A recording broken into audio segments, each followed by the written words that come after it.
Assalamualaikum warahmatullahi wabarakatuh. Selamat malam Bunda dan Ayah dan juga kakak-kakak yang ada di sini.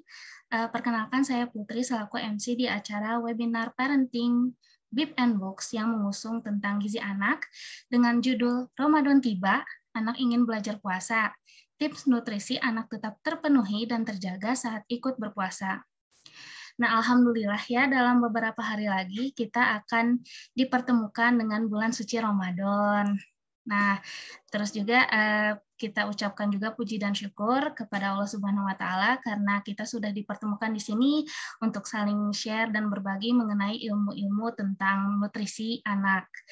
Dan saya juga udah nggak sendirian nih, saya sudah ditemani oleh Kak Satira Zain, seorang nutrisionis dan juga konsultan gizi. Halo Kak Satira, selamat Halo, malam. selamat malam. Apa kabar nih, Selamat Kak? malam semuanya. Apa kabar nih, Kak? Alhamdulillah baik, Kak Putri. Alhamdulillah baik ya. Semoga juga Bunda dan Ayah dan keluarganya juga selalu diberikan kesehatan. Amin. Nah, sebelumnya mungkin para orang tua ada yang belum tahu apa itu Bib and Books. Bib and Books merupakan media online yang berfokus seputar parenting dan juga jadi wadah kolaborasi nih untuk para konten kreator. Misalkan mami-mami yang ada di sini merupakan konten kreator, kita bisa ajak buat collab nih untuk sharing inspirasi mengenai kontennya di feed kita.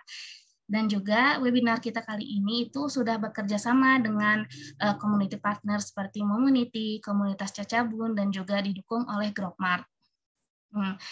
Oke, dan untuk menyambut bulan puasa ini, mungkin anak sudah bisa diajarkan puasa dari sejak usia 4 sampai 5 tahun. Nah, emang tidak harus full ya, bisa setengah hari atau beberapa jam, tapi yang terpenting itu kita mengenalkan konsep puasa itu sendiri ya Kak. Oke, untuk melatih kedisiplinan dan juga pengendalian diri. Nah, tentunya yang menjadi concern kakak-kakak yang ada di sini itu gimana sih caranya anak itu ikut belajar puasa tapi nutrisinya tetap terjaga. Nah, semua itu bakal kita cari jawabannya dari Kak Satira. Oleh karenanya, saya persilahkan Kak Satira untuk memberikan materi.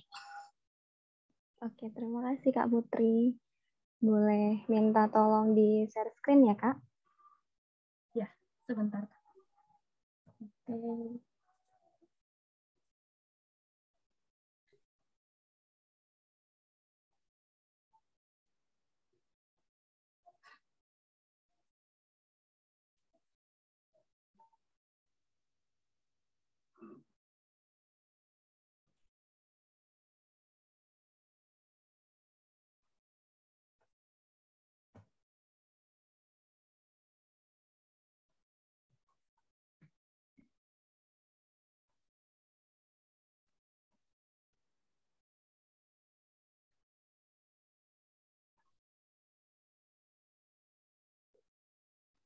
Sudah, Kak Putri?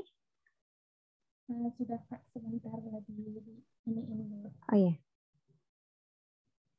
Sebentar ya, Bunda dan Ayah.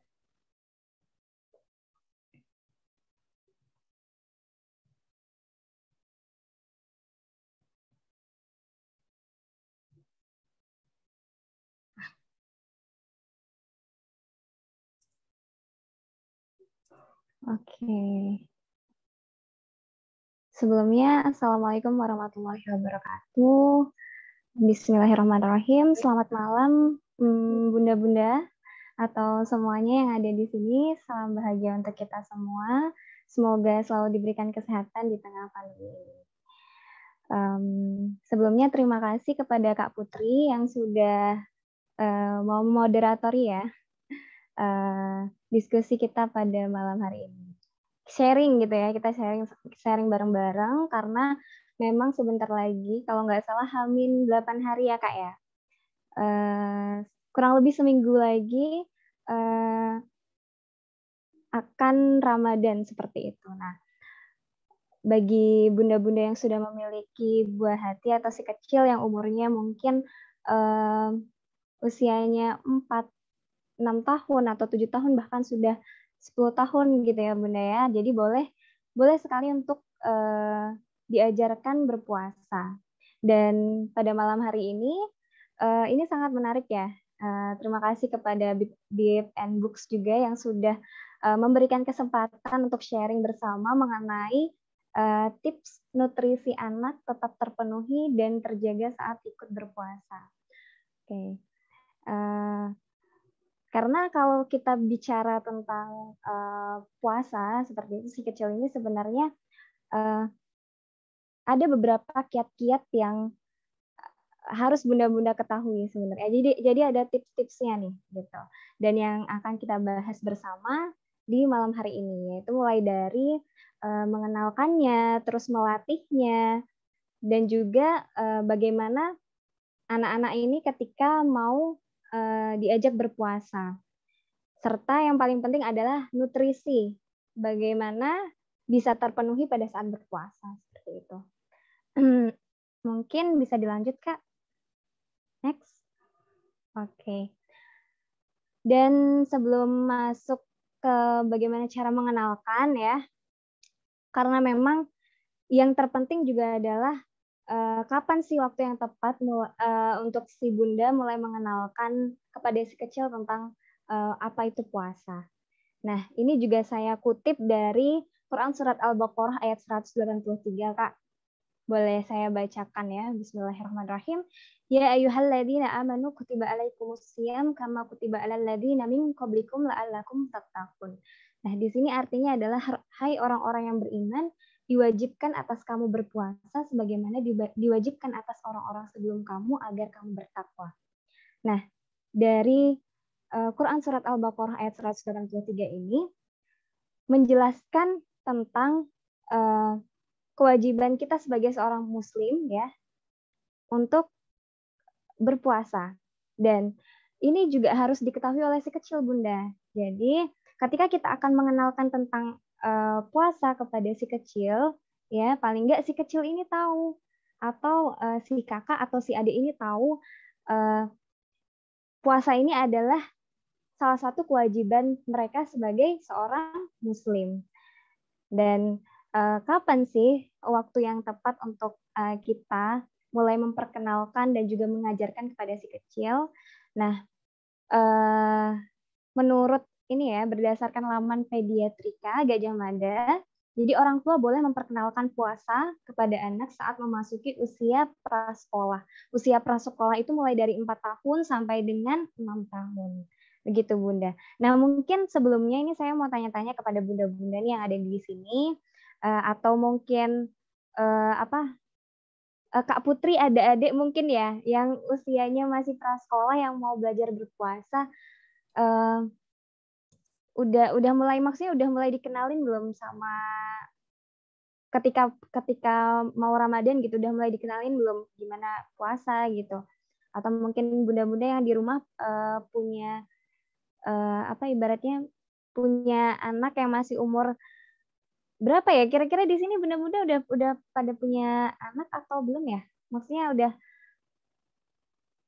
udah ada.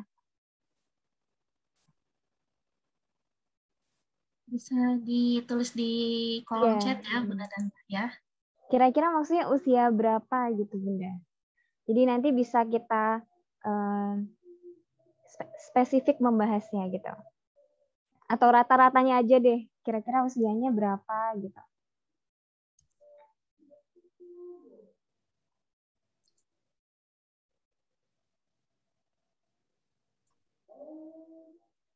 Oke, masih TK ya, masih TK ini sekitar umur 5 tahun ya? Betul tidak? Ya, berarti prasekolah ya. Prasekolah dasar, seperti itu. Oh iya, betul ya Bunda ya. Berarti usia prasekolah. Oke, jadi tadi yang sudah saya bahas, jadi boleh sekali mengenalkan kepada si kecil ini tentang apa itu puasa, terus bagaimana manfaatnya. Nah, itu boleh sekali diajarkan mulai dari 4 tahun sampai dengan 6 tahun usia prasekolah. Nah, jadi si kecil ini diberitahu dulu apa itu puasa dan kenapa sih kita harus puasa gitu. Kak Putri ya, jadi menunggu lama. Oke, kita lanjut ya Bunda ya. Tadi sampai dengan di kapan waktu yang tepat untuk mengenalkan si kecil ya berpuasa. Tadi sangat boleh mulai dari usia prasekolah yaitu 4 sampai 6 tahun. Dan tadi Bunda siapa ya tadi ya? Yang anaknya oh ya masih TK 4 tahun berjalan 5 tahun ya Bunda ya. Nah, ini sudah boleh untuk dikenalkan apa itu puasa, terus juga mulai bahkan mengajak ya untuk si kecil ini berpuasa karena memang manfaat dari puasa itu sendiri banyak sekali Bunda. Jadi banyak sekali dampak positif ketika si kecil ini mau belajar untuk berpuasa. Salah satunya adalah perkembangan fisik dan mental si anak, dan beberapa ahli juga meyakini bahwa puasa itu meningkatkan hormon pertumbuhan anak dan meningkatkan daya tahan tubuh. Dan secara psikologis juga, anak yang berpuasa dapat meningkatkan pola hidup lebih disiplin, lebih sabar, lebih mau berbagi, dan lebih mengendalikan diri. Jadi banyak ya Bunda ya manfaatnya ketika si kecil ini mau diajak untuk berpuasa. Ya mungkin berpuasanya nggak langsung 1 hari full Bunda. Jadi mulai dari usia prasekolah itu biasanya sebagai bentuk pengenalan si kecil terhadap puasa itu sendiri apa. Mungkin hanya sekedar menahan haus ya, lapar gitu ya, dan juga menahan emosi. Jadi bisa dijelaskan kepada si kecil bahwasanya puasa ini ya memang kita menahan makan dan minum juga menahan emosi gitu. Ini untuk si kecil yang usia prasekolah. Jadi sesimpel itu dulu kita mengenalkan puasa bagi si kecil. Dan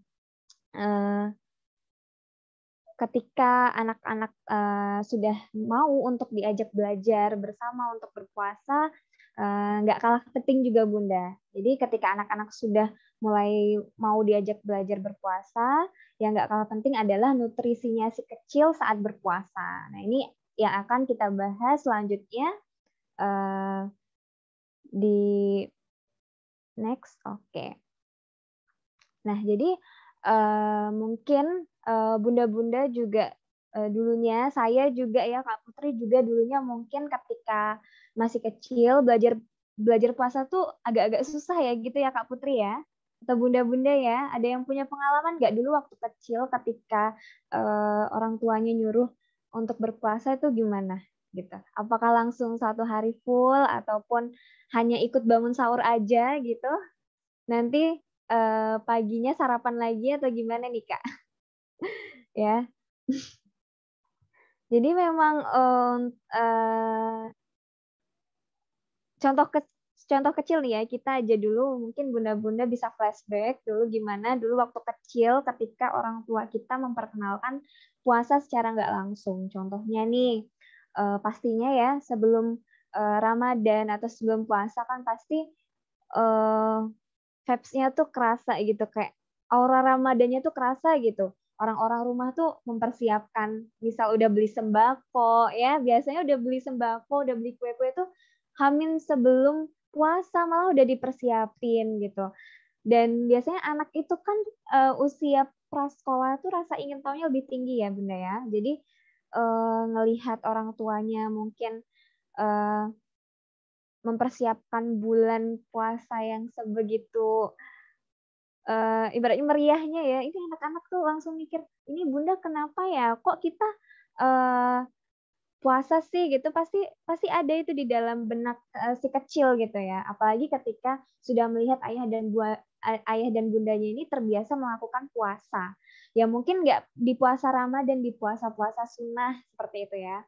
Nah ketika Ramadan si kecil ini mungkin melihat juga secara kultur keluarga yang mungkin kok subuh-subuh kok Bunda sama Ayah udah bangun ya, kok udah nyiapin sarapan gitu ya. Biasanya si kecil ini bangun loh Bunda gitu ya, tiba-tiba kita bangun si kecilnya juga bangun.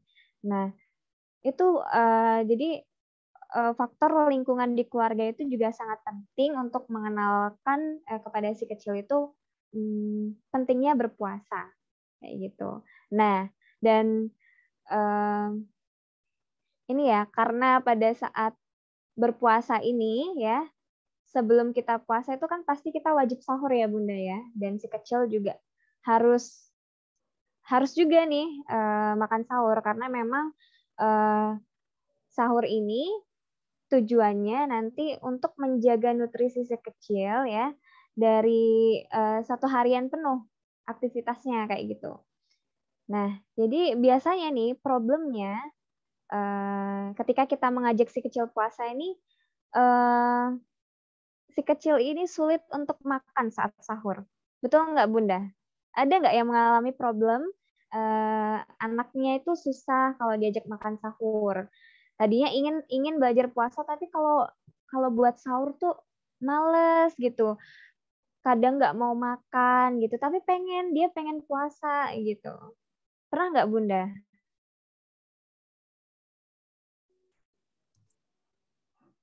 Coba bisa ditulis di kolom chat ya, Bunda. Kita sharing-sharing aja ya, Kak.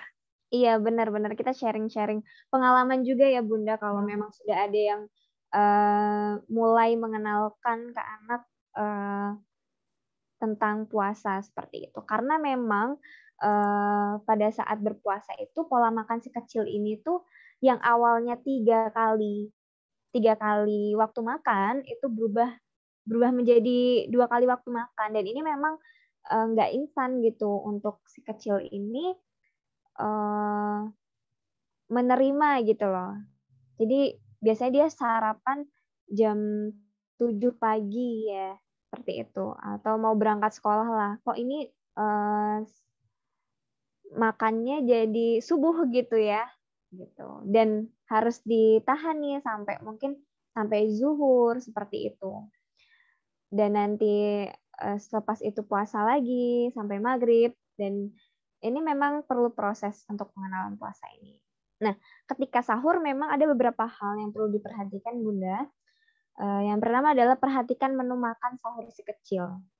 Ya, karena memang bisa jadi ketika si anak ini sulit untuk makan sahur gitu ya. Nah, bisa jadi menu yang Bunda sajikan ini bukan makanan kesukaan si kecil itu. Jadi namanya juga anak-anak ya Bunda ya, biasanya masih pilih-pilih banget soal makan gitu ya. Maksudnya kadang dikasih kita tahu nih makan sayur itu bagus gitu ya. Makan yang mengandung protein kayak telur ayam itu bagus untuk si kecil, tapi si kecil ini belum tentu bisa menerima gitu loh. Belum tentu bisa mau gitu ya. Apalagi di jam-jam yang memang si kecil ini masih nyenyak untuk tidur nih gitu. Kita bangunin. Nah, jadi menu ini juga salah satu hal yang harus diperhatikan ketika sahur. Jadi paling enggak ada menu-menu kesukaan si kecil. Nah, tapi juga tetap harus memperhatikan asupan nutrisi dari apa yang sudah kita berikan. Jadi bisa terlihat ya Bunda ya dari kedua gambar di sini ada anak yang susah nih buat makan, nggak mau makan sayur. Nah, kalau di gambar yang sebelahnya ini, ya bisa dilihat nih anaknya gimana? Suka ya, suka sayur, suka minum susu gitu ya. Nah, jadi sahur ini adalah hal yang sangat penting gitu loh. Karena untuk aktivitasnya si kecil juga ketika menjalankan puasa gitu. Jadi menu yang dipilih dan juga asupan nutrisi yang diberikan kepada anak gitu. Jadi boleh sebelumnya ketika anak sudah berkomitmen untuk mau berpuasa, boleh Bunda tanyakan, adik atau kakak mau makan apa gitu sahurnya gitu ya. Boleh request gitu ya. Nah, misalnya si kecil maunya apa gitu makanan kesukaannya gitu ya. Dan si kecil nggak suka sayur, tapi itu boleh kita tetap berikan, tapi mungkin dengan apa ya, kita kreasiin gitu loh. Jadi bisa dipotong kecil-kecil atau mungkin dibuat sedemikian rupa yang menarik gitu ya. Jadi bisa kita kreasikan sendiri ya Bunda ya. Oke, mungkin bisa dilanjut Kak. Oke, dan nggak kalah penting ya, kalau kita tadi melihat tentang perhatikan nutrisi si kecil, jadi makanan apa sih yang sebaiknya diberikan saat sahur? Karena berbeda ya, pada saat sahur dan berbuka ini berbeda. Kalau sahur itu dianjurkan untuk makan makanan yang padat gizi. Nah, padat gizi ini gimana gitu Bunda? Nah, makanan padat gizi ini yang mengandung karbohidrat ya, protein, lemak, vitamin dan mineral. Sebenarnya sama, tapi ketika sahur dianjurkan si kecil ini diberikan karbohidrat kompleks. Nah, karena kalau karbohidrat kompleks ini akan lebih lama dicerna sehingga energinya itu bisa tahan lama seperti itu, bisa stabil gitu. Ketika anak menjalankan puasa. Contohnya apa? Kayak kentang ya, sereal gandum gitu ya. Roti roti tawar gitu ya, tapi yang gandum, juga nasi merah. Nah, ini sangat dianjurkan untuk si kecil. Tapi gimana nih kalau misalnya kan nasi merah itu jarang banyak yang suka ya gitu ya. Jadi bisa nih, nggak apa-apa Bunda, mau nasi putih juga nggak apa-apa gitu. Tapi harus memperhatikan aspek yang lainnya, yaitu protein, lemak, vitamin, dan juga mineralnya. Gitu. Jadi proteinnya apa? Nah, karena protein ini juga membantu untuk pembentukan otot, ya, produksi hormon, memperkuat kulit dan tulang. Jadi jangan juga dilupakan lauknya, ya, seperti daging, ya, ikan, telur sih yang gampang ya, ceplokin telur atau dibuat omelet gitu ya. Kacang-kacangan serta produk susu. Nah, si kecil ini juga masih butuh nih susu. Jadi susu ini juga bisa diberikan saat sahur gitu. Jadi bisa seharusnya pada saat sahur ini Bunda sudah membangunkan si kecil ini paling nggak 1 jam sebelum gitu, atau ya mentok-mentok 30 menit lah sebelum, karena biar apa ya, biar si kecil ini bisa bisa minum susu dulu gitu ya, atau bisa nyemil dulu ya gitu, dikasih makanan pembuka dulu, baru terakhir mendekati imsyak. Kenapa kita dianjurkan mendekati imsyak? Karena memang agar makanan itu apa ya, tidak cepat diabsorpsi, karena kan memang kalau kita ini makannya terlalu lama nih dari jadwal imsyak gitu ya, bisa jadi kan itu kan hanya penyerapannya itu kan 4 sampai 6 jam gitu ya. Jadi ditakutkan nanti kalau misalnya jarak waktu sahurnya itu terlalu lama gitu. Nah, nanti si kecil ini udah mulai lemes gitu ya, Bunda ya. Pagi-pagi minta sarapan gitu. Nah, terus lemak juga bisa didapetin dari minyak zaitun, alpukat, ikan, kacang-kacangan. Terus vitamin juga dari sayur dan juga buah-buahan. Nah, dan yang nggak kalah penting adalah asupan cairan gitu. Karena biasanya kan namanya kita puasa itu kan apa ya? Kadang banyak yang mengalami dehidrasi. Nah, diusahakan ketika sahur juga si kecil ini selain minum susu, ya minum air putih juga gitu. Oke, bisa di next Kak.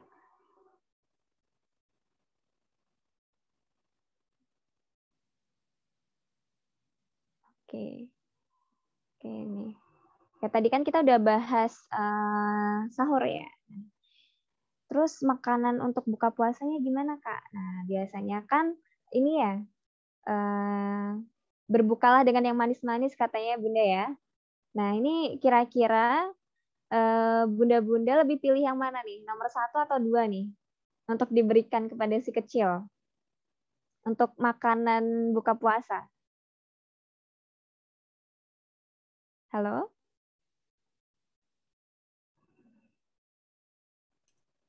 Coba 1 atau 2 nih, Bunda. Mana yang bagus untuk kita buka puasa? Yang manis-manisnya ya. Kalau Kak Putri milih yang mana nih? Kalau ada 2 gambar ini, Kak Putri.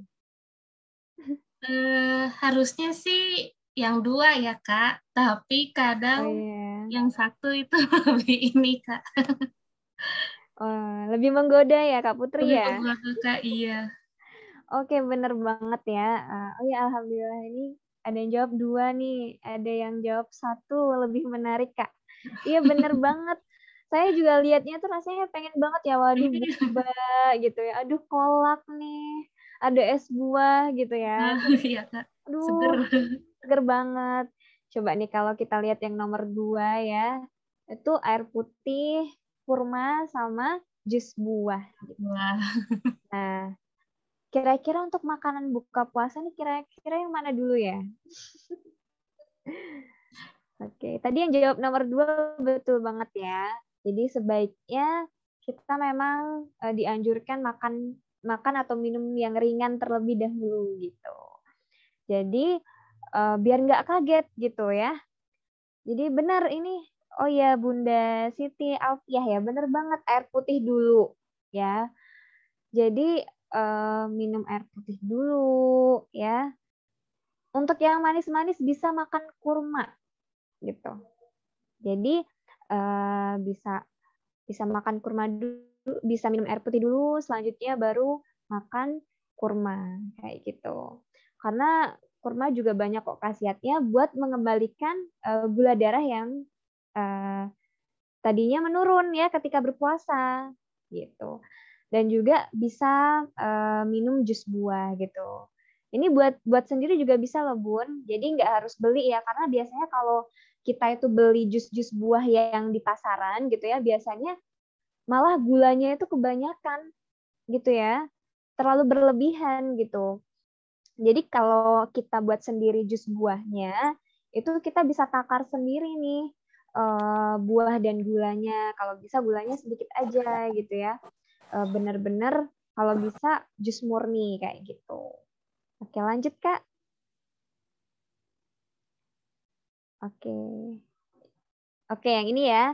Nah, setelah kita tadi ke menu pembuka gitu ya, seharusnya memang dijeda dulu sebelum makan utama. Biasanya kan sudah azan maghrib ya, jadi makan dulu kurma sama minum air putih dulu kan tadi, makan yang ringan-ringan dulu lah gitu ya. Dan sebaiknya ada jeda ya dari makanan berat gitu atau makanan yang utama. Jadi dianjurkan untuk sholat dulu ya. Sholat dulu, baru makan makanan yang utama gitu. Nah, kalau dari 2 gambar ini ya, Bunda ya. Nah, makanan utama nih kira-kira yang bagus nih yang mana? Kira-kira nomor 1 atau nomor 2?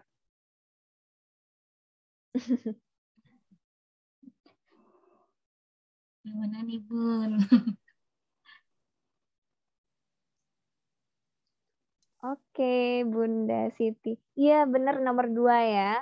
Nah, kalau kita lihat kenapa sih kok nomor 2 yang baik, kalau nomor 1 nggak baik gitu ya. Karena memang dari segi kalori ya yang nomor 1 ini kalorinya sangat tinggi. Gitu. Dan coba kalau kita lihat yang di nomor 2 ini seimbang ya Bunda ya. Ada buahnya, ada kalau kita lihat sayurnya gitu ya. Ada jus buahnya tadi ya. Dan ada lauknya juga gitu ya. Jadi gitu sebaiknya. Jadi diawali dulu ya dengan air putih, kurma, baru nanti makanan yang utama seperti itu. Lanjut Kak. Nah, kalau tadi sahur itu membutuhkan yang indeks glikemiknya rendah ya, kayak tadi karbohidrat yang kompleks gitu. Nah, kalau berbuka puasa ini memang sebaiknya si kecil ini mengkonsumsi jenis makanan yang mempunyai indeks glikemik yang tinggi. Jadi untuk meningkatkan kembali kadar gula darah gitu dalam tubuh secara cepat dan juga singkat. Nah, seperti nasi putih gitu ya. Makan donat boleh, makan donat oke. Terus ada waffle, kentang ya, terus buah-buahan, wortel, semangka dan lain-lain itu boleh. Tapi memang ya dalam batas ya nggak berlebihan juga gitu ya. Jadi makan donat, makan yang manis-manis boleh. Kayak tadi kan sudah saya sampaikan, boleh di awal itu kita makan yang ringan ya, yang ringan. Tapi bukan berarti makan di awal donat langsung 5 gitu ya. Itu juga berlebihan ya. Jadi satu aja nggak apa-apa gitu. Dan aturannya, jadi ketika berbuka memang ini tadi yang sudah dijelaskan ya. Jadi dianjurkan mengkonsumsi makanan ringan dulu gitu ya, yang agar mudah dicerna gitu ya. Jadi dan kenapa tadi di gambar tadi juga nggak ada gambar SS-nya gitu ya? Nggak sama di gambar yang satu. Karena memang jangan langsung diberi es dulu gitu. Jadi kan biasanya kan kita pengennya yang seger-seger ya Bunda ya gitu ya. Karena kan bawaannya tuh udah haus banget gitu ya. Tapi seharusnya yang tubuh perlukan itu adalah yang hangat dan manis gitu ya. Yang hangatnya tadi ya boleh air putih hangat gitu ya. Yang manisnya lihat saya gitu ya. Enggak. Jadi yang manis dan hangat. Jadi air putih hangat ya, manisnya dari kurma ya. Udah kurma itu yang paling ibaratnya the best lah kalau untuk buka puasa ya gitu ya. Jadi ketika sudah normal ya, ketika kita sudah jeda sholat nih, nah baru boleh mau minum jus yang dingin gitu ya, itu boleh gitu. Oke. Selanjutnya Kak. Oke, ini juga makanan ya.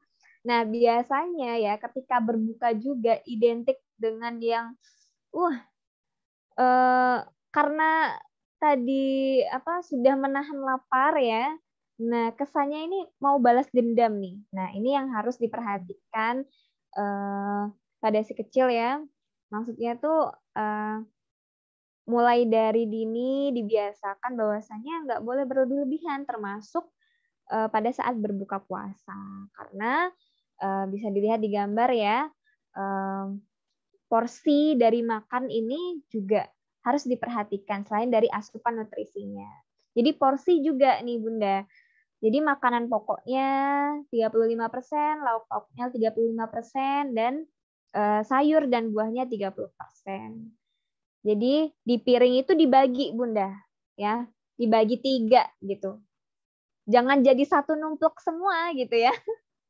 Jadi anak-anak juga sudah diperkenalkan ya, isi piringnya gitu ya, apa aja isinya gitu ya, agar kebutuhan nutrisi si kecil ini terpenuhi, karena kita berpedoman pada menu seimbang gitu ya.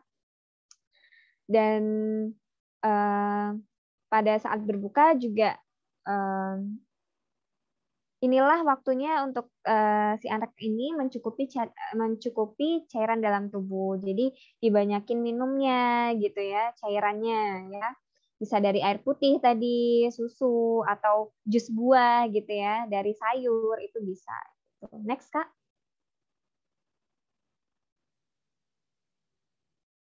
Oke, ini yang terakhir nih.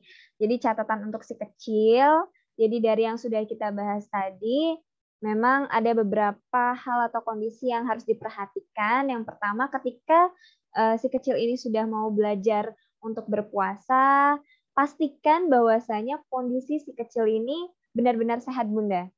Jadi kita nggak memaksakan sama sekali, kita nggak boleh memaksakan sama sekali, tetapi kita boleh mengajaknya gitu. Jadi ketika si kecil mau benar-benar dipastikan kondisinya anak ini benar-benar sehat gitu.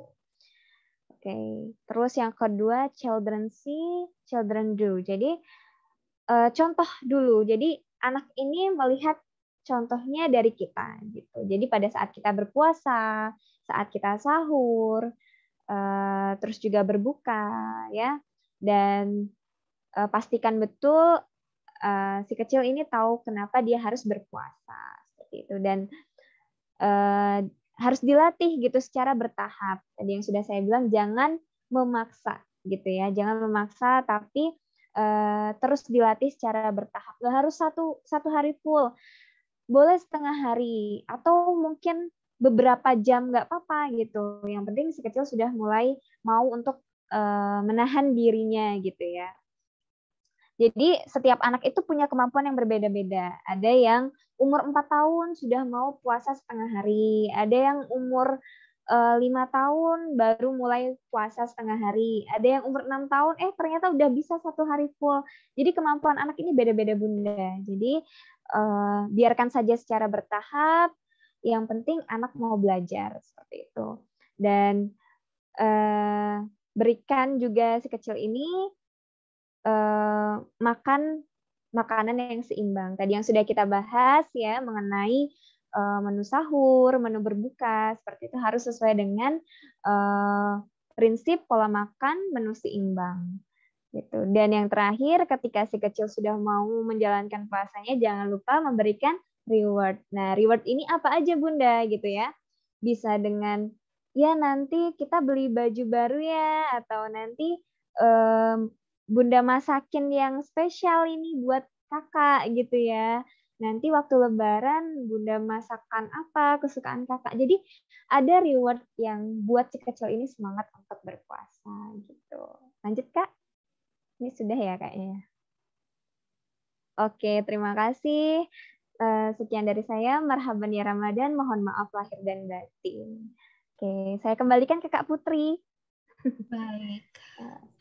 Terima kasih Kak Satira, penjelasannya cukup ini ya Kak, cukup kita jadi tambah ilmu baru tentang gimana sih gizi seimbang itu berapa persen, karbohidrat, protein, dan lain-lainnya. Nah, Bunda Ayah, bagi Bunda Ayah yang ingin bertanya pada Kak Satira, bisa langsung aja tulis di kolom chat ya. Atau mau open mic juga boleh Kak. Bunda yang di sini mungkin ada yang mau bertanya langsung juga bisa. Ya, santai aja ya Kak ya. Kita sharing gitu bareng-bareng. Boleh. Jika ada yang mau bertanya, boleh.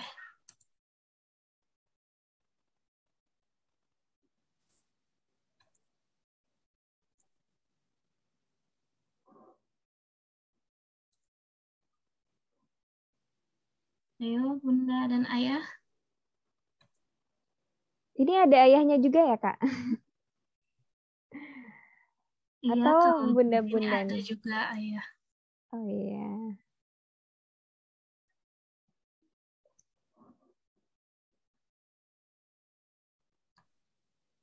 Mungkin ada yang belum jelas atau ada yang mau ditanyakan, boleh.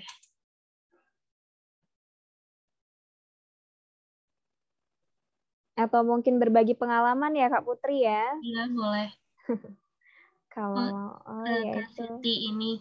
Kak Oke. Siti. Boleh Kak, bisa dibuka ininya? Oke. Nah. Assalamualaikum. Waalaikumsalam. Terima kasih kesempatannya Kak Putri dan Kak Satira. Sedikit berbagi pengalaman kali ya. Iya. Iya, boleh, Bun. Jadi kebetulan memang anak saya itu basicnya males makan, Kak. Jadi kalau ketemu Ramadan emang senang banget karena tidak akan disuruh-suruh makan. Oh, iya, jadi apa ya? Alhamdulillah secara overall sih nggak terlalu bermasalah karena memang basicnya ngitung banget, pokoknya sehari makan cukup 3 kali gitu loh. Nah, terus mungkin yang jadi ini adalah pemberian menu saat sahur gitu ya Kak. Kan kadang-kadang masih ngantuk-ngantuk, bagaimana supaya ini tadi kan sudah disampaikan persentase pemberian menu gizi yang seimbang ya, 35% apa tuh tadi? Karbohidrat, lauk segala macam, buahnya 30%. Nah, ini PR-nya saya memang di buah nih Kak yang masih piki-piki gitu loh, walaupun dia sebut aku sukanya apel, tapi ketika kita siapkan pun makan cuma berapa potong kayak gitu loh Kak. Itu yang memang masih aduh gimana gitu ya buah ini ya, sama sayur. Memang cenderung lama banget kalau makan sayur. Gitu. Ini yang kalau sayur. Iya, jadi walaupun dan kadang-kadang lucunya ya, saya bingung dengan anak saya sendiri nih, Kak. Saya kan selalu berusaha menyiapkan menu itu yang ada sayur dan ada lauk ya, daging, telur atau apa gitu. Cuma emang dia picky banget, kayak ikan misalnya cuma ikan dori yang dia suka. Nah kadang-kadang sudah lengkap seperti itu pun kadang-kadang ditambahin sama biskuit, Kak, itu gimana ya? Iya jadi lucu, saya bilang, aduh mana enak deh. Jadi ada ditambahin biskuit gitu, Kak, itu gimana? Itu aja sih. Kombinasinya cukup ini ya Kak, unik. Itu sebenarnya out of the box apa normal apa enggak, kadang-kadang ini juga loh sama apa tuh apa gitu bisa loh dimakan loh Kak. Apa sih biskuit yang maaf sebut merek ya, pokoknya biskuit lah dimakan. Padahal udah ada sayur, ada lauk juga, tapi masih sempat nyempil-nyempilin kadang sama coklat juga gitu. Itu gimana ya? Anaknya sudah 9 tahun, Kak. Berapa tahun umurnya? Tahun. 9. Jadi 9. Tadi yang 4 tahun yang mana Bunda yang enggak. Bukan anak saya. Bukan Bunda ya? Bukan, beda lagi. Anak saya sih beda. Alhamdulillah 5 tahun sudah mulai mengenal puasa karena memang basicnya malas makan. Jadi, yang tadi mulai dari 5 tahun ya? Jadi memang 5 tahun sudah TKB, sudah mulai puasa karena memang dasarnya malas makan, dan dia kalau melihat kami nih mama papanya puasa sunnah kadang-kadang pengen ikutan, ingin ikut juga dong karena memang biar nggak disuruh makan gitu alasannya. Puasanya full Bunda? Full bisa tahan 1 hari gitu? Iya, alhamdulillah sih full. Cuma karena kebetulan memang background di keluarga kami ada yang non-muslim, jadi di awal-awal ketika di rumah tuh full. Ketika ketemu sama keluarga yang lain suka, aduh gitu loh. Jadi ya gimana ya gitu kan. Iya. Ulur saat usia 5 tahun, tapi begitu masuk SD, udah betul-betul memang sudah full gitu. 6 tahun sudah full. Awal 5 tahun memang kami masih menghargai yang di sana lah kayak gitu. Gitu Kak. Itu aja sih mungkin trouble-nya memang masih di itu aja sih, makan sahur yang buah sama sayur tuh yang cenderung agak lama, dan itu baik gak sih ya ada tambahan sendiri misalnya biskuit atau apa kayak gitu tuh Kak. Izin jawab ya Bunda ya. Tadi sudah dijabarkan banyak. Alhamdulillah tadi ceritanya mungkin juga ada yang pernah mengalami seperti ini ya Bunda ya. Jadi memang saya juga punya nih keponakan Bun. Jadi juga sama kayak gitu. Mereka tuh suka kreasi sendiri gitu loh makanannya tuh. Jadi kita udah nyediain apa, nanti mereka campur-campur sendiri Bunda. Betul nggak gitu? Jadi mereka tuh kayak punya kreasi sendiri terhadap makanan yang mau dia makan. Nah, makanya tadi kan balik lagi, biasanya problem ketika si anak ini mau belajar puasa, apalagi pada saat sahur ya Bunda ya, itu kan posisi males, apalagi yang background basicnya si anak ini memang sulit untuk makan gitu. Nah, mungkin kiat-kiatnya dulu nih Bunda ya, tips biar si anak ini mau doyan makan lah ibaratnya ya. Nah, yang pertama mungkin memang yang harus diketahui kan memang apa sih kira-kira yang si adik suka atau si kakak suka gitu ya. Terus juga ketika kita sudah sediakan gimana responnya. Terus tadi juga terkait menu. Nah, menu ini kan juga jadi PR juga nih buat para bunda. Jadi kan si anak ini kan tadi kan kita udah tahu ya, dia tuh tingkat imajinatifnya, kreativitasnya tuh tinggi gitu ya. Jadi pengennya tuh sesuatu yang lucu-lucu gitu ya, sesuatu yang menarik nih gitu ya, sesuatu yang dia lihat tuh ya seneng dulu. Jadi anak itu kalau mau makan pasti yang dilihat apa? Yang bentuknya dulu, Bunda. Jadi ibaratnya kalau milih jajan nih ya, kalau milih jajan pasti yang dia lihat tuh kemasannya dulu, bukan isinya. Gitu. Coba deh Bunda sodori nih permen yang gambarnya apa namanya? Yang gambarnya bagus, yang anak-anak sekiranya suka gitu, sama makanan yang biasa aja padahal itu roti gitu ya. Roti yang ibaratnya bergizi lah gitu ya. Pasti lebih milih kemana? Permen kan gitu. Jadi memang anak-anak tuh lebih ke visual gitu. Jadi lebih ya lebih suka apa yang dia lihat gitu. Sekiranya yang dia lihat menarik gitu ya, cantik, lucu gitu ya. Itu ya insya Allah membantu untuk anak ini mau makan gitu. Jadi mungkin saran saya lebih ke menu Bunda. Jadi memang yang pertama tahu dulu nih apa yang anak-anak suka, terus ke menunya gitu, bentuk menunya juga. Nanti kita sesuaikan sama nutrisinya gitu. Kalau terkait anak susah makan. Gitu tadi. Terus apalagi Bunda tadi? Buah dan sayur, Kak. Gimana caranya biar anak tuh lebih seneng gitu ke buah sama sayur? Oh iya, buah dan sayur ya. Nah, ini juga problem ya Bunda ya. Anak-anak itu memang ada beberapa yang doyan banget sama buah sama sayur gitu. Karena mungkin memang dari kecilnya sudah dikenalkan gitu Bunda. Jadi ada juga beberapa yang benar-benar nggak doyan gitu ya. Ada yang nggak suka buah, bahkan ada yang nggak suka buah-buah tertentu gitu, kayak nggak suka pisang, mungkin nggak suka apa itu ya, semangka, apel, atau sayur-sayur tertentu, misalnya brokoli gitu ya. Terus juga yang lain gitu. Ada juga kan anak yang suka. Nah, kalau yang nggak suka ini memang jadi tantangan tersendiri nih Bunda ya. Selain kita nih mikirin gimana caranya ya ini anak mau makan gitu ya, yang susah makan, terus gimana caranya, ya gimana caranya nutrisinya bisa terpenuhi kalau dia kalau si anak ini nggak mau makan. Memang kuncinya itu adalah pengenalan buah dan sayur itu juga Bunda. Jadi si anak ini memang sebaiknya memang dari dini seharusnya sudah dikenalkan bentuk buah, bentuk sayur, bentuk makanan utamanya, misal kayak nasi ataupun roti gitu ya. Nah, memang pengenalan dulu. Tapi kalau sudah terlanjur ini udah nggak mau ya, sebisa mungkin yaitu pengolahannya, berarti ke teknik pengolahan makanannya, ke tadi bentuk menunya, kreasi menunya gitu Bunda.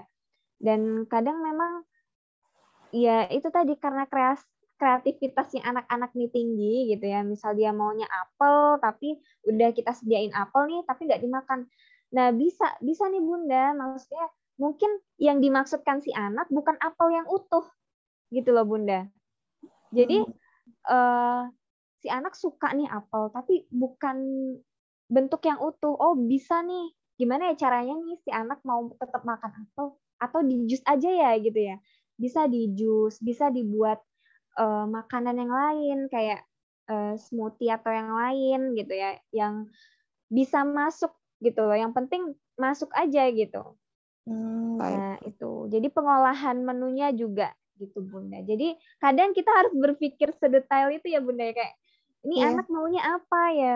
Katanya mau apel, giliran dikasih apel utuh nggak mau. Nah, bisa jadi itu memang opsi yang lain ketika anak-anak nggak mau. Misal dia suka nih kentang gitu. Kita beriin kentang rebus, ya nggak dimakan Bunda gitu. Tapi ternyata dia pengennya, oh kentangnya dibikin kayak nugget gitu loh Bunda gitu. Misalnya kentangnya mau dibuat itu Bunda kayak bol gitu loh Bunda gitu. Pokoknya yang lucu-lucu bentuknya gitu. Jadi kadang anak-anak itu mau ngomong ke kita tapi nggak ngerti bahasa itu gitu. Makanya kita juga harus memahami itu juga Bunda. Maksudnya itu jadi opsi lain gitu ya. Untuk makanan si kecil gitu. Memang kreativitas anak-anak tuh pikirannya di luar kita gitu. Tapi semoga aja kita bisa mau belajar mahamin sih gitu. Oke. Baik, Kak, boleh satu lagi nggak, Kak? Boleh. Tadi kan untuk buah sendiri ya, sebetulnya tuh dari anak saya ini yang kedua ini masih bayi itu sudah saya perkenalkan nih. Kayak alpukat, kayak pisang, kayak apa tuh, pepaya itu mau gitu loh. Tapi kenapa beranjaknya usia nih bertambah kok jadi picky gitu ya. Bahkan sampai kan saya hanya membandingkan sama diri sendiri nih. Dulu kan ketika bayi suka banget makan buah alpukat, makan buah pisang. Kenapa sekarang tuh hanya satu buah yang disuka? Kata dia tuh gini, kalau bayi kan semua dikasih apa juga mau gitu. Jadi kadang-kadang saya ini juga ya, kan kalau bayi kan nggak bisa nolak apa juga dikasih mau gitu suka. Jadi kadang-kadang memang betul-betul apa ya, pikirnya itu yang aduh kadang-kadang gimana ya, kita awal sih mungkin dia mau coba tapi udah nggak suka gitu dia, yang penting tapi memang saya salutnya dia mau mencoba itu aja. Sama kadang-kadang kondisi biasanya entah kenapa anak-anak sekarang ya, saya ngeliat anak-anak di sekolah saya pun kadang-kadang kayak makan buah, kayak makan makanan-makanan yang kue tradisional itu anak sekarang cenderung nggak suka ya, Kak. Itu gimana ya, kalau saya sendiri kan dulu saya buat apa aja tuh ayo gitu ya. Terus makanan apapun selagi nggak pedas atau pahit gitu biasanya anak kan suka. Kalau saya pribadi nih pengalaman diri sendiri gitu. Tapi kenapa anak-anak saya ini pada piki-piki gitu. Jadi kadang-kadang tuh ada makanan apa ya yang makanannya saya sama suami gitu loh, Kak. Itu kayaknya sih bukan hanya anak saya, ada beberapa anak yang memang apa sih kacang hijau kayaknya bentuknya begitu kayak gitu kan, udah geli, udah nggak ngerti itu anak sekarang ya. Uh, itu gimana tuh, Kak, pengaruh dari apa, apakah ada regenerasi memang apa gitu, itu gimana? Oke, terkait makanan ya Bunda ya. Jadi memang apalagi ini udah modern banget Bunda ya. Dan memang di zaman sekarang nih kita tuh sulit banget buat ngontrol anak, buat jajan yang baik gitu ya. Terus juga bedanya sama dulu kita, kalau saya dulu masih kecil tuh dibawain bekal Bunda.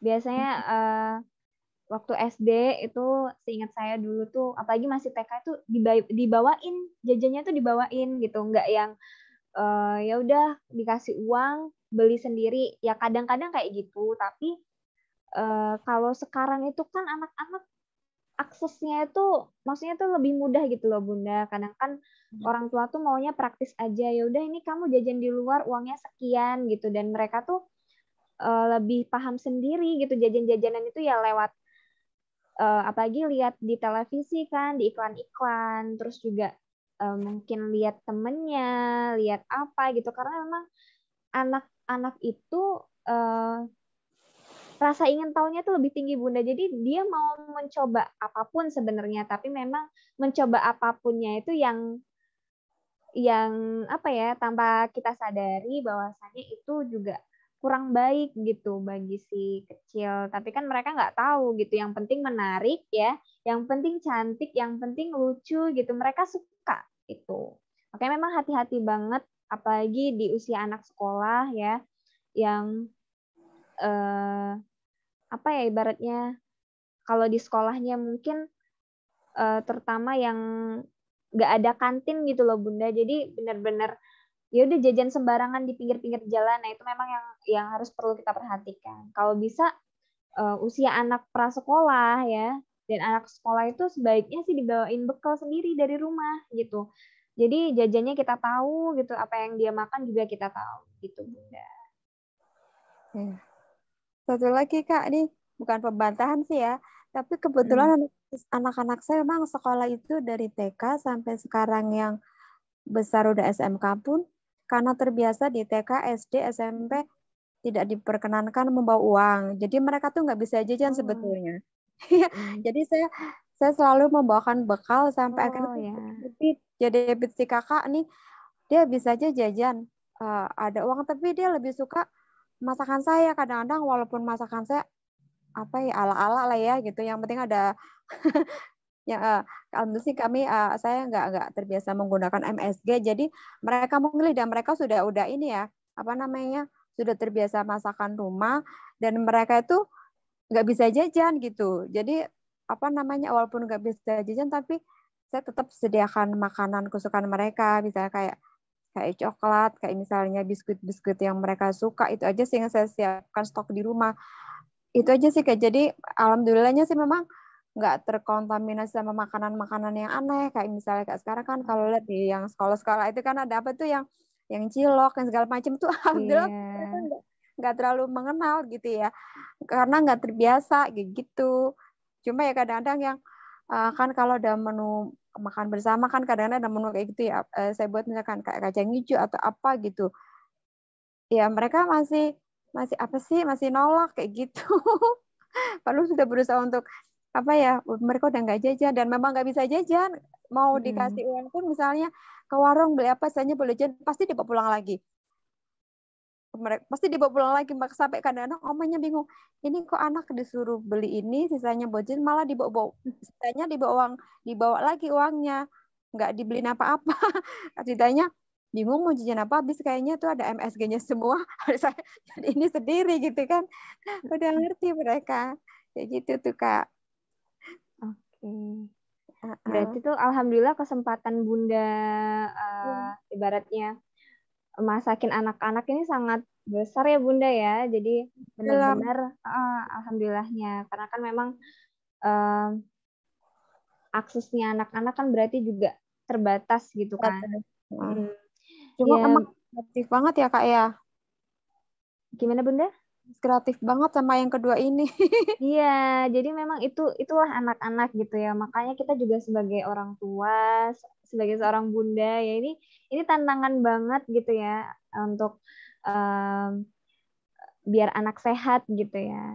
Nggak apa-apa Bunda, jadi bertahap aja gitu. Mungkin awalnya nggak suka, tapi ketika kita terus masakin, karena memang kesempatan itu besar di Bunda gitu kan. Anak-anak nggak ibaratnya nggak cicip tuh makanan di luar, nyicipnya kan makanan Bunda gitu. Jadi secara bertahap dikenalin dulu aja masakan apa yang Bunda masak. Yang penting itu tadi sesuai dengan menu seimbang, terus juga nutrisinya ada, nggak apa-apa, nggak masalah gitu.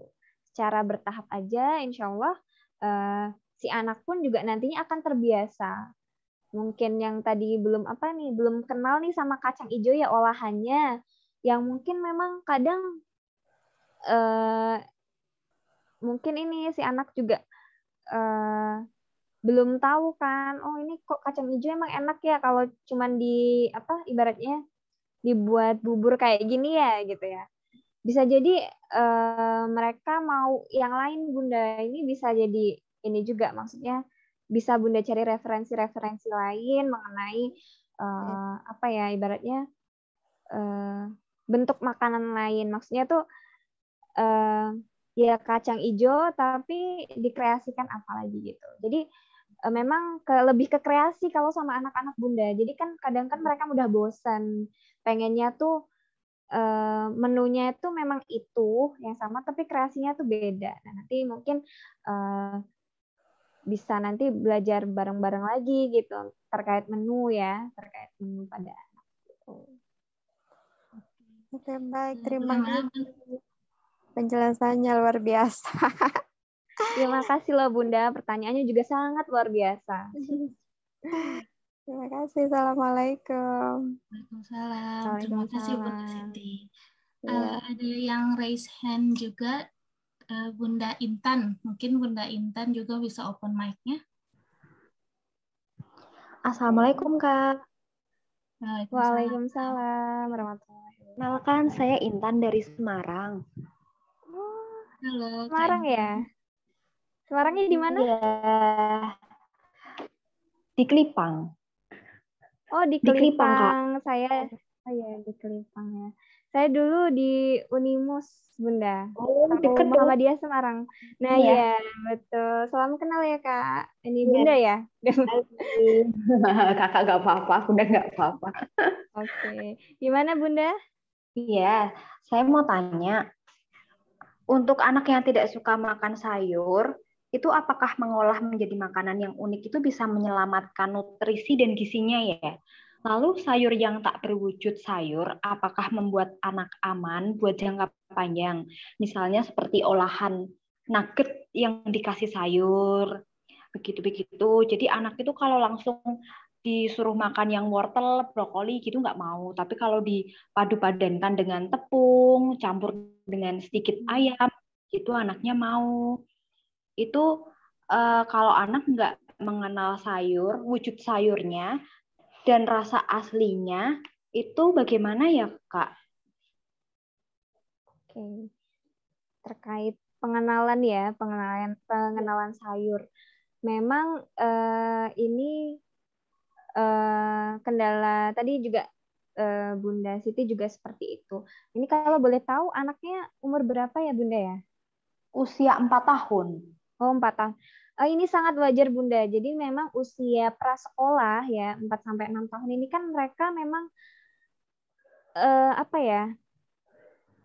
Mereka itu ya tadi pilih-pilih banget soal makanan gitu. Maksudnya tuh mereka punya kreasi sendiri soal makanan gitu. Tadi kan yang sudah Bunda sampaikan bahwasannya ini anak ini tuh nggak suka sayur dalam bentuk utuh, tapi kalau dibikin nugget mau gitu ya Bunda ya. Bikin nugget, dicampur tepung gitu, maksudnya diolah jadi olahan lain mau gitu. Sebenarnya untuk nutrisinya Bunda nggak masalah. Jadi mau diolah karena ini wujud pengenalan juga ke anak gitu. Karena nanti ketika dia usia sekolah, apalagi sudah remaja ya seperti itu, si anak ini akan kenal dengan sendirinya. Bahkan apa ya ibaratnya yang penting dikenalkan aja dulu dalam bentuk yang lain nggak apa-apa sementara. Nanti bisa nih Bunda di usia mungkin tadi kan usia 4 tahun masih 4 tahun ya. Nanti di usia mungkin 5 tahun, 6 tahun mulai tuh coba dibuatin sayur gitu dalam bentuk utuh gitu. Gimana responnya gitu. Jadi bertahap aja Bunda. Sama kan kayak kita empati ya. Kalau bunda-bunda yang empati kan juga kan memang kan itu sebenarnya si anak itu mengenal sayur dan buah ya serta makanan keluarga itu kan dari usia masih bayi ya. Jadi bayi 6 bulan itu sudah mulai boleh diberi empati. Jadi kan bentuknya ya seperti sayur buah kan yang lumat. Jadi nggak berbentuk dulu. Jadi itulah penyesuaian si kecil gitu. Jadi empati itu wujudnya mungkin yang cair, dari cair nih mulai ke yang padat ya, dalam bentuk padat dulu gitu. Walaupun belum dalam bentuk yang utuh gitu. Jadi masih bentuknya nugget, masih bentuknya mungkin perkedel gitu ya atau apa gitu ya. Nggak apa-apa atau yang lain nggak apa-apa. Cuman ya itu kita bertahap. Jadi Kak, jangan ya terus-menerus itu aja. Ya dikreasikan yang lain kalau bisa sampai si anak ini mau menerima secara utuh seperti itu Bunda. Itu jadi pelan-pelan secara bertahap dulu nggak apa-apa ya Mbak? Nggak apa-apa Bunda, karena kan kita juga dari empati kan juga memberikannya secara bertahap. Nggak mungkin anak umur 1 tahun kita kasih sayur yang utuh pasti yang di apa ya yang dimakan atau yang mau kuahnya doang kan gitu. Jarang namanya langsung makan sayur gitu ya. Jarang banget. Jadi enggak apa-apa, yang penting kita sudah kenalkan dan nutrisinya itu bisa didapat dari olahan tersebut. Oh, baik Mbak. Mbak mau tanya satu lagi. Persiapan untuk memperkuat imunitas menjelang ibadah puasa di tengah pandemi ini bagaimana ya? Seberapa penting peranan susu untuk perkembangan kognitif dan pertumbuhan anak? Dan apa yang perlu diperhatikan untuk menentukan susu untuk anak yang masih suka menolak sayur, buah, seperti itu Mbak? Tadi anaknya usia 4 tahun ya? Iya. Oke, tadi kalau memang susu ini kan ini ya Pak tadi di PPT tadi sudah dijelaskan bahwasanya memang Ini untuk mendukung si anak untuk mendukung tumbuh kembangnya si kecil ya gitu. Dan memang susu ini penting gitu ya, karena kan tadi umurnya juga masih balita ya, jadi masih 4 tahun. Jadi ya emang sangat penting gitu loh, Bunda. Jadi untuk kiat-kiatnya di bulan puasa ini, persiapannya apalagi di tengah pandemi ini, yaitu tadi kuncinya satu, terapkan prinsip menu seimbang. Jadi dari segi makanan, ya bukan cuma dari segi makanan, tapi juga minuman yang diberikan kepada si kecil gitu. Nah, minumannya ya termasuk tadi susu ya, bisa jus dan juga air putih gitu. Soalnya ini anak saya tuh lebih condong suka ke yogurt gitu Mbak daripada ke susu. Itu kalau yogurt terlalu boleh, yogurt juga boleh gitu ya. Jadi olahan susu kayak apa ya, biasanya kan ada anak kecil tuh yang ya yogurt suka, terus kayak susu-susu kemasan gitu ya Bunda ya? Suka nggak? Kalau UHT enggak Mbak, cuman UHT. dia saya belikan ini Cimory yang squishy itu. Kalau enggak produknya Kin yang yogurt itu, dia seringnya itu setiap hari pasti satu. Yogurt mau ya, tapi kalau susu kayak UHT itu nggak mau ya Bunda ya? Mau tapi jarang. Oh, mau jarang. Ya. Sebenarnya nggak apa-apa sih, nggak terlalu bermasalah ketika si kecil ini masih mau Bunda gitu. Yang jadi masalah ketika nggak mau sama sekali. Nah itu mungkin apa ya, PR juga untuk Gitu. bunda-bunda biar ini perlu disuplementasi nggak ya Mbak untuk merangsang ini biar dia tuh mau, biar ada asupan apa kayak mineral terus zat besi dari sayuran yang dia nggak dapat itu. Maksudnya suplemen dalam bentuk ini ya apa, kayak sejenis kayak penambah nafsu makan gitu ya? Iya, sekaligus untuk menggantikan zat besi atau apa yang bisa didapatkan seharusnya dari sayur buah itu. Oh gitu. Sebenarnya ketika apa yang dikonsumsi ini sudah cukup, sebenarnya nggak perlu sih Bunda. Jadi ketika si anak ini masih mau nih minum olahan susu gitu seperti yogurt, terus juga minum susunya juga mau, cuman memang nggak setiap hari gitu. Terus juga makannya juga dia sayur masih mau, terus juga yang diberikan dalam apa ya, di waktu sahur dan berbuka ini, maksudnya si anak mau mampu menerima dengan baik apa yang sudah Bunda sediakan, menunya sudah seimbang, sebenarnya nggak perlu gitu. Tapi kalau memang kondisinya ini si anak sulit makan tadi kayak ini ya, tadi yang disampaikan oleh Bunda Siti tadi, sulit makan, terus juga susah nih buat suka sayur gitu kan. Terus mungkin juga ya lebih ke picky eater anaknya. Jarang minum susu. Nah, mungkin bisa. Gimana? Lebih ke picky eater ya. Tapi kalau untuk ngemil yang gurih gitu dia suka. Camilan-camilan gurih gitu dia suka. Kalau menurut saya sih selagi bisa lewat makanan tidak perlu lewat suplemen tambahan lainnya Bunda. Jadi apalagi di usia yang masih prasekolah, kalau bisa dioptimalkan dari makanan dulu Bunda. Gitu. Oke, baik Mbak. Terima kasih. Iya, makasih Bunda. Terima kasih Bunda Septiana. Mungkin ada satu lagi ya Kak, pertanyaan tadi itu dari Kak Anastasia katanya. Pertanyaannya itu bagaimana cara mengenal anak yang kurang gizi sejak dini? Gitu Kak. Oke, jadi masalah kurang gizi ini sebenarnya biasanya tuh kayak stunting gitu ya. Jadi berat badan dan tinggi badannya ini kurang gitu ya dari batas normal.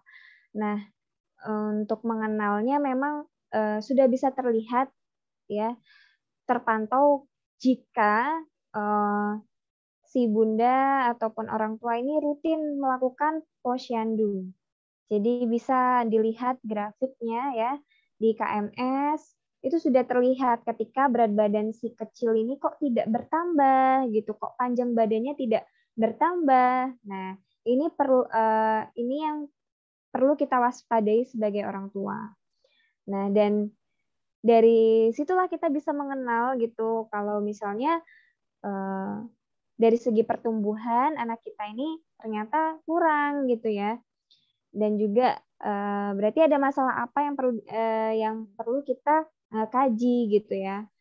Apa penyebabnya kok bisa terjadi stunting gitu ya. Makanya kan penting banget ya 1000 HPK. Terus juga karena memang dari 1000 HPK ini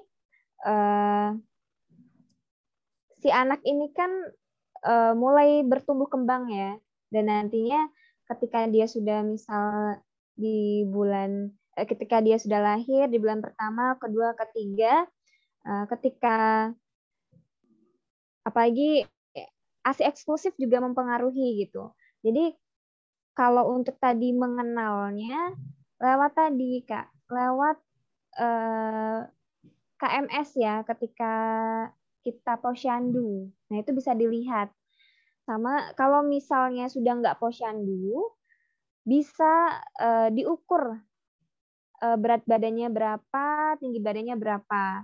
Dan biasanya kelihatan kok, loh kok kenapa ya udah umur 3 tahun tapi kok berat badannya segini, terus juga tingginya masih segini, beda sama anak yang lain. Biasanya kan anak sebayanya kan bentuk atau postur tubuhnya kan kelihatan ya ketika main bersama atau gimana, nah itu bisa terlihat gitu secara fisik ya gitu.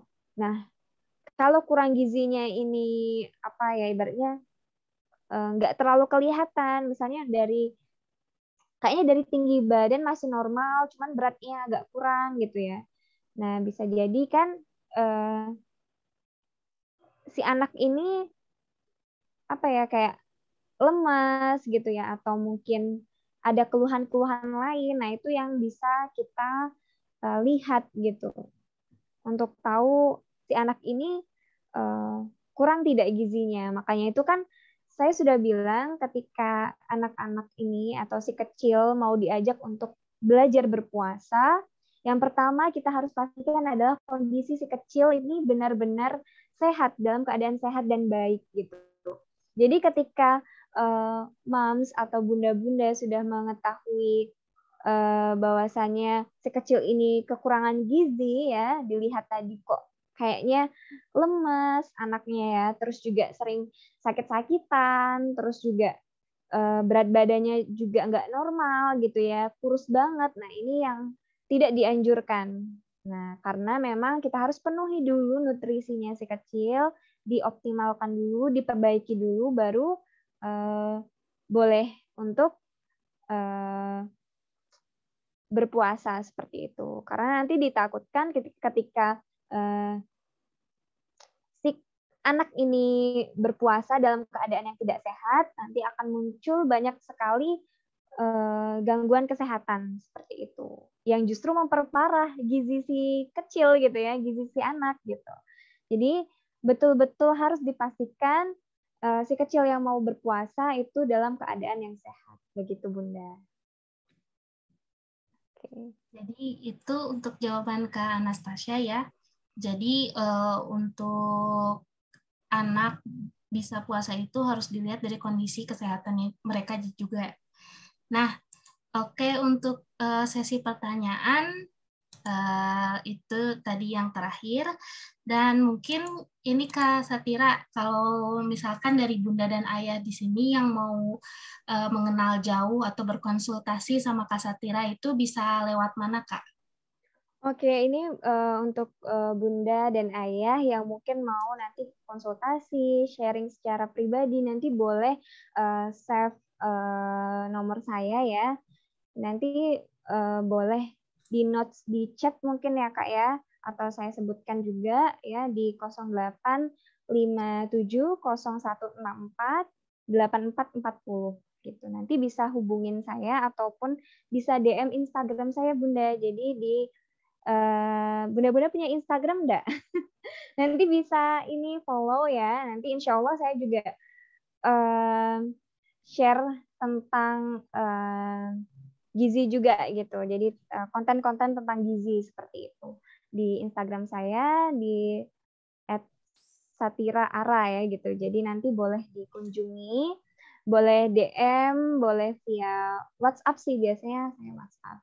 Juga bunda-bunda kalau mau konsultasi mengenai misal tentang ibu hamil dan menyusui, nanti bisa juga kunjungi saya di laman di Play Store ya. Jadi download dulu Gizi Nusantara, nanti bisa dicari nutrisionis ya, ahli gizi Satira Zain, nanti bisa gitu.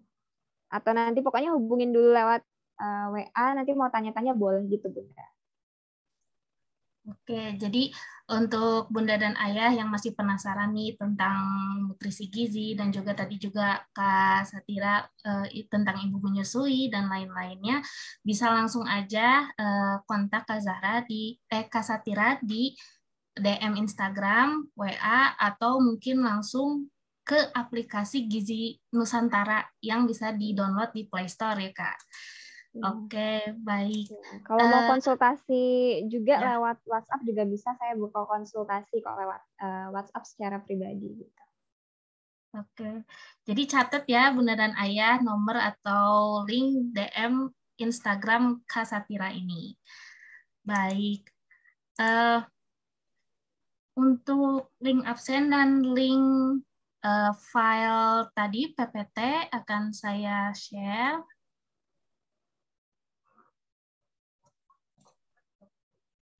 Nah, sudah saya share.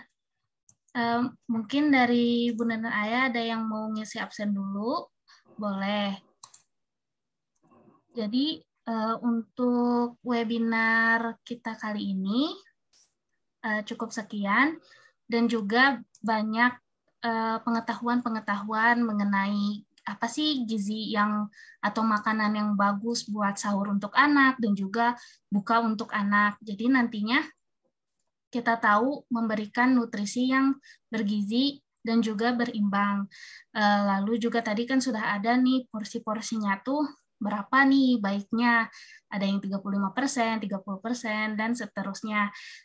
Dan juga tadi mengenai permasalahan anak susah karena susah makan, atau tidak suka sayur, tidak suka buah. Nah, mungkin salah satu caranya itu bentuknya ya Kak, bentuknya kita bisa ubah, dikreasikan lagi, karena anak kecil itu lebih visual. Ya kalau misalkan kita kan lihat ada bento-bento gitu kan ya Bunda dan Ayah, bento yang dikreasikan jadi kartun kesukaan anak dan lain-lain, pasti merekanya juga wah excited gitu kan. Oke. Mungkin ada yang sudah menyimpan nomor dan juga link absen, Bunda dan Ayah? Oke, baik. Saya, perwakilan dari tim Bib and Books, ingin mengucapkan terima kasih kepada Kak Satira karena sudah memberikan ilmu-ilmu yang bermanfaat. Tadi juga jawaban-jawabannya juga sungguh bermanfaat, dan semoga ilmu yang didapatkan oleh Bunda dan Ayah di sini juga bisa diterapkan ya untuk kita nih bertemu dengan bulan puasa nanti. Ya. Amin. Dan, ya Allah. Amin. Dan kami juga ingin berterima kasih kepada pihak-pihak yang sudah bekerja sama dengan kita, yaitu Community Partner Community, Komunitas Cacabun, dan juga Grokmart, karena sudah mendukung kita untuk menyelenggarakan acara webinar kali ini. Baik, kalau begitu saya tutup. Marhaban ya Ramadan. Semoga di bulan puasa ini kita dapat bisa menjalankannya dengan sebaik-baiknya dan dapat rahmat juga ridho dari Allah Subhanahu wa taala. Saya tutup acara webinar kali ini. Wassalamualaikum warahmatullahi wabarakatuh.